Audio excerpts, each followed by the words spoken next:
केदारनाथ धाम, जिसकी कथा और रहस्यों को जो पूरा सुनता है उसके जन्मों जन्मों के पाप मिट जाते हैं और भगवान शिव उसे निरोगी और हमेशा खुश रहने का आशीर्वाद भी देते हैं। दोस्तों, केदारनाथ इंडिया का सबसे पॉपुलर और रिमोटेस्ट पिलग्रिमेज प्लेस, जहां दुनिया भर से लोग आते हैं सबसे मुश्किल यात्राओं में से एक को पूरा करके केदारनाथ मंदिर की सिर्फ एक झलक के लिए।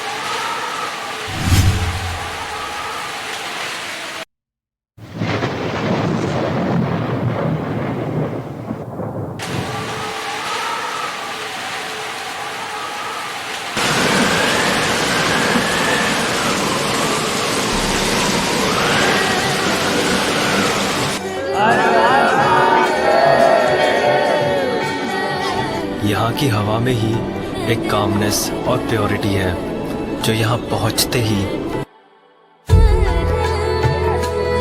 और यहाँ पहुँचना ही अपने आप में एक कहानी है। मोटरेबल रोड तो 21 किलोमीटर पहले ही खत्म हो जाती है। उसके बाद शुरू होता है ये ट्रैक, जिसमें कुछ लोग चलकर, कुछ घोड़ों पर या पालकी पर बैठकर जाते हैं, तो कुछ इन पिट्ठू पर। और सबसे फास्टेस्ट वे है ऊपर पहुंचने का ये हेलीकॉप्टर्स। सिर्फ यही एक रास्ता होने की वजह से सभी एसेंशियल चीज़ें घोड़ों से या पिट्ठू से ही केदारनाथ तक पहुंचाई जाती हैं। और ये पिट्ठू एक बार में 100 केजी तक का सामान केदारनाथ तक पहुंचा देते हैं। और फिर पूरे दिन के नॉन स्टॉप ट्रैक के बाद आता है केदारनाथ।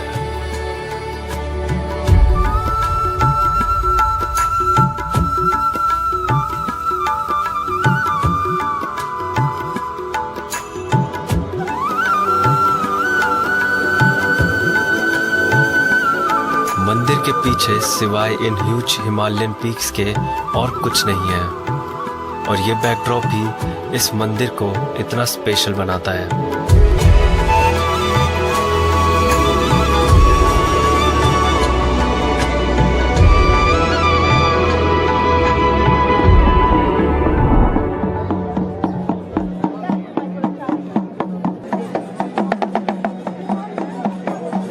हर हर महादेव।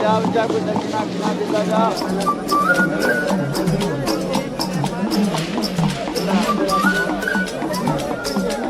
त्रिशूल लगवा लो, त्रिशूल।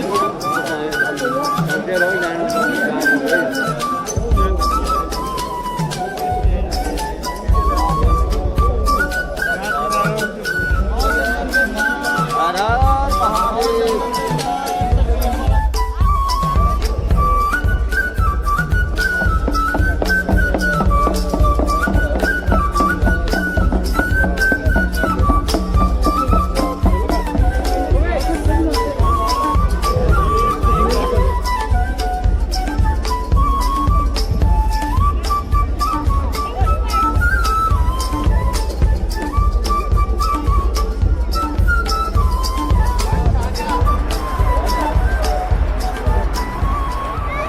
केदार की जय हो। केदारनाथ के साउथ में एक पीक है जिस पर बना है भैरव मंदिर, और केदारनाथ का यही है सबसे हाईएस्ट पॉइंट।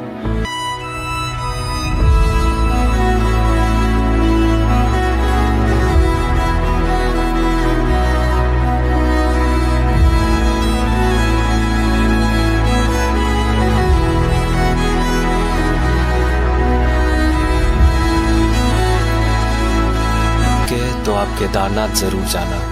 या तो आप यहाँ भगवान के करीब महसूस करेंगे या खुद के।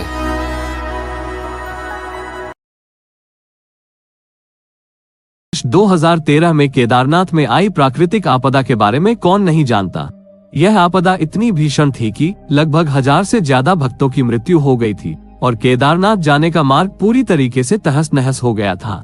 लेकिन आश्चर्य की बात तो यह है कि मुख्य मंदिर को कुछ भी नुकसान नहीं पहुंचा। इसका कारण था बाढ़ के पानी में बहकर आया एक विशाल चट्टान, जिसे आज हम भीमशिला के नाम से जानते हैं। 2013 में जब बाढ़ का पानी तीव्र गति के साथ केदारनाथ धाम मंदिर की तरफ बह रहा था, तब उस पानी के साथ साथ एक विशालकाय चट्टान भी मंदिर की तरफ बहती हुई आई और ठीक मंदिर के पीछे आकर रुक गया। बाढ़ का पानी उस चट्टान से टकराकर 2 भागों में बंट गया और मंदिर के दोनों ओर से निकल गया। इस कारण मंदिर को कुछ भी नुकसान नहीं हुआ था। ये एक चमत्कार था जिसे संपूर्ण विश्व ने देखा था। 10वां केदार। दूसरी तरफ 21,600 फुट ऊंचा खर्च कुंड और तीसरी तरफ 22,700 फुट ऊंचा भरत कुंड का पहाड़ न सिर्फ 3 पहाड़ बल्कि 5 नदियों का संगम भी है। यहाँ मंदाकिनी, मधु, गंगा, क्षीर गंगा, सरस्वती और स्वर्ण गौरी है। इन नदियों में अलकनंदा की सहायक मंदाकिनी आज भी मौजूद है। इसी के किनारे है केदारेश्वर धाम। यहाँ सर्दियों में भारी बर्फ और बारिश में जबरदस्त पानी रहता है। केदार घाटी में दोनों तरफ है नर और नारायण। विष्णु की 24 अवतार में एक नर और नारायण ऋषि की यहाँ तपोभूमि है। दूसरी ओर बद्रीनाथ धाम है जहाँ भगवान विष्णु विश्राम करते हैं। संबंधियों की हत्या का दोष लगा था। तब भगवान श्री कृष्ण ने उन्हें भगवान शिव से क्षमा मांगने का सुझाव दिया था, लेकिन शिव जी पांडवों को क्षमा नहीं करना चाहते थे। इसीलिए वो पांडवों के सामने न आने के लिए बैल यानी नंदी का रूप धारण कर लिया और पहाड़ों में मौजूद मवेशियों में छिप गए थे। लेकिन गदाधारी भीम ने उन्हें देखते ही पहचान लिया। तब भगवान शिव का दर्शन पाने के लिए पांडवों ने एक योजना बनाई और भीम ने विशाल रूप धारण करके अपने दोनों पैर केदार पर्वत के दोनों ओर फैला दिए। सभी पशु भीम के पैर के नीचे से गुजर गए, लेकिन भैंस के रूपी भगवान शिव भीम के पैर के नीचे से नहीं निकले। तब भगवान शिव को पहचानकर उस भैंस को पकड़ना चाहा तो वो भैंस धरती में समाने लगा। तभी भीम ने भैंसे का पिछला भाग कसकर पकड़ लिया। भगवान शिव पांडवों की भक्ति से प्रसन्न होकर उन्हें दर्शन देकर पाप मुक्त कर दिया। कहा जाता है कि तभी से भगवान शिव यहाँ भैंस की पीठ की आकृति के रूप में पूजे जाते हैं। मान्यता है कि इस भैंस का मुंह नेपाल में निकला, जहाँ भगवान शिव की पूजा पशुपतिनाथ के रूप में की जाती है। चौथा मंदिर के निर्माण के पहले यहाँ पर एक दूसरा मंदिर हुआ करता था, जिसे पांडवों ने बनाया था। लेकिन वक्त के थपेड़ों की मार के चलते ये मंदिर विलुप्त हो गया। उसके बाद जगत गुरु आदि शंकराचार्य जी केदारनाथ आए और फिर उन्होंने इस मंदिर का निर्माण करवाया। इस मंदिर के पीछे ही उनकी समाधि है। इसका गर्भगृह अपेक्षाकृत प्राचीन है, जिसे 8वीं शताब्दी के लगभग का माना जाता है। पहली 10वीं शताब्दी में मालवा के राजा भोज द्वारा और फिर 3वीं शताब्दी में मंदिर का जीर्णोद्धार करवाया था। 5 को जानकर आश्चर्य होगा कि एक रेखा पर बने हैं केदारनाथ और रामेश्वरम मंदिर। केदारनाथ मंदिर को रामेश्वरम मंदिर की सीध में बना हुआ माना जाता है। उक्त दोनों मंदिर के बीच में कालेश्वर, श्रीकालाहस्त मंदिर, एकम्रेश्वर मंदिर, कंचीपुरम मंदिर और नटराज मंदिर और रामेश्वर मंदिर आता है। ये शिवलिंग पंचभूतों का प्रतिनिधित्व करती है, लेकिन आज तक इसका खुलासा कोई नहीं कर पाया कि आखिर ये सभी मंदिर एक ही सीध में कैसे और क्यों बनाए गए थे। छठा इंस्टीट्यूट की हिमालयन जियोलॉजिकल वैज्ञानिक विजय जोशी के अनुसार 3वीं से 7वीं शताब्दी तक यानी 400 साल का एक छोटा हिमयुग आया था, जिससे हिमालय का एक बड़ा क्षेत्र बर्फ केंद्र में दब गया था। उसमें ये मंदिर क्षेत्र भी था। विज्ञानियों के अनुसार मंदिर की दीवार और पत्थरों पर आज भी इसके निशान देखे जा सकते हैं। दरअसल केदारनाथ धाम का ये इलाका चूराबारी ग्लेशियर का ही एक हिस्सा है। वैज्ञानिकों का मानना है कि ग्लेशियरों के लगातार पिघलते रहने व चट्टानों के खिसकते रहने से आगे भी इस तरह का जल प्रलय या प्राकृतिक आपदाएं जारी रहेंगी। 7वां बहुत रहस्यमयी है। आपको जानकर आश्चर्य होगा कि ये दीपक 6 महीने तक नहीं बुझता। दीपावली महापर्व के दूसरे दिन शीत ऋतु में मंदिर के द्वार बंद कर दिए जाते हैं, लेकिन 6 महीने तक मंदिर के अंदर दीपक जलता रहता है। पुरोहित सम्मान के साथ पट बंद करके भगवान के विग्रह एवं दंडी को 6 महीने तक पहाड़ के नीचे ऊखीमठ में ले जाते हैं। 6 माह के बाद मई में केदारनाथ के कपाट खुलते हैं, तब उत्तराखंड की यात्रा प्रारंभ होती है।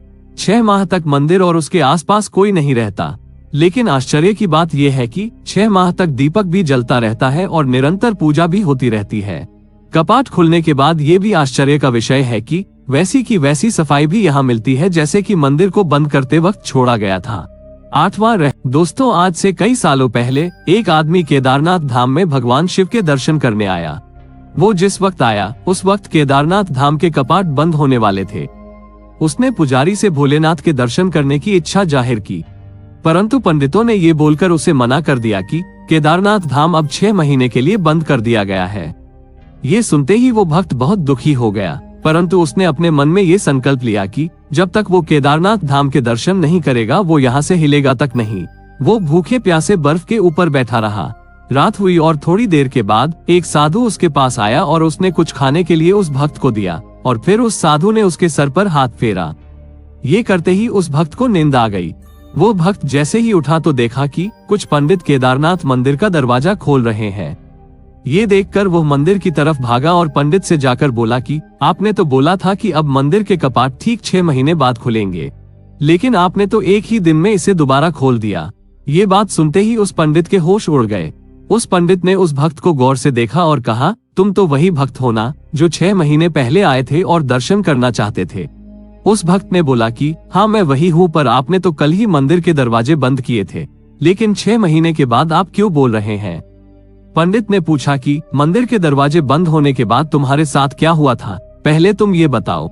उस भक्त ने जैसे ही उस साधु की बात कही कि एक अघोरी बाबा आए और मुझे खाने के फल दिया और मेरे सिर पे हाथ फेरा और मुझे नींद आ गई, और मैं जब जागा तो देख रहे हैं कि आप मंदिर का दरवाजा खोल रहे हैं। पंडित ये बात सुनते ही उस भक्त के चरणों पे गिर पड़ा और कहा कि आप जैसे शिव भक्त को मैं समझ नहीं पाया। भगवान भोलेनाथ ने समय चक्र को पल भर में आपके लिए 6 महीने आगे कर दिया ताकि आपको तकलीफ ना हो। दोस्तों, ये घटना बिल्कुल सच्ची है। भोलेनाथ तो भोले हैं, वो भाव के भूखे हैं। चाहे देव हो या दानव, जिसने उसे मन से पूजा वो उसी के हो गए। तो दोस्तों, ये तो की भविष्यवाणी के अनुसार इस समूचे क्षेत्र के तीर्थ विलुप्त हो जाएंगे। माना जाता है कि जिस दिन नर और नारायण पर्वत आपस में मिल जाएंगे, बद्रीनाथ और केदारनाथ का मार्ग पूरी तरह से बंद हो जाएगा और तब भक्त बद्रीनाथ और केदारनाथ के दर्शन नहीं कर पाएंगे। पुराणों के अनुसार वर्तमान बद्रीनाथ धाम और केदारेश्वर धाम लुप्त हो जाएंगे और वर्षों बाद भविष्य में भविष्य बद्री और भविष्य की धार नाम की नई तीर्थ का उद्गम होगा। 9वां रहस्य, केदारनाथ का निर्माण बड़ी बड़ी पत्थरों, चट्टानों, शिलाखंडों से किया गया है। इन शिलाखंडों को आपस में जोड़ने के लिए इंटरलॉकिंग तकनीक को अपनाया गया है, जिसमें कहीं भी सीमेंट इत्यादि का प्रयोग नहीं किया गया है। अब इसमें सबसे बड़ा रोचक तथ्य और ऐसे ही है जो केदारनाथ धाम से समुद्र तल से 22,000 फीट की ऊंचाई पर स्थित है। इतनी अधिक ऊंचाई पर इतनी विशाल शिलाखंड को पहुंचाना और फिर उन्हें एक के ऊपर एक रखकर इंटरलॉकिंग करना किसी मानव के लिए सक्षम नहीं दिखता। आज तक इस रहस्य का खुलासा नहीं हो पाया कि आखिर इतनी भारी पत्थर को इतनी ऊंचाई पर लाकर व तराश कर कैसे मंदिर की शक्ल दी गई होगी, खासकर ये विशालकाय छत कैसे खंभों पर रखी गई होगी। तो वीडियो को लाइक, शेयर और सब्सक्राइब बटन को क्लिक कर बेल आइकॉन को प्रेस करना नहीं भूलेंगे। तो चलिए मिलते हैं हमारे नए वीडियो के साथ। धन्यवाद।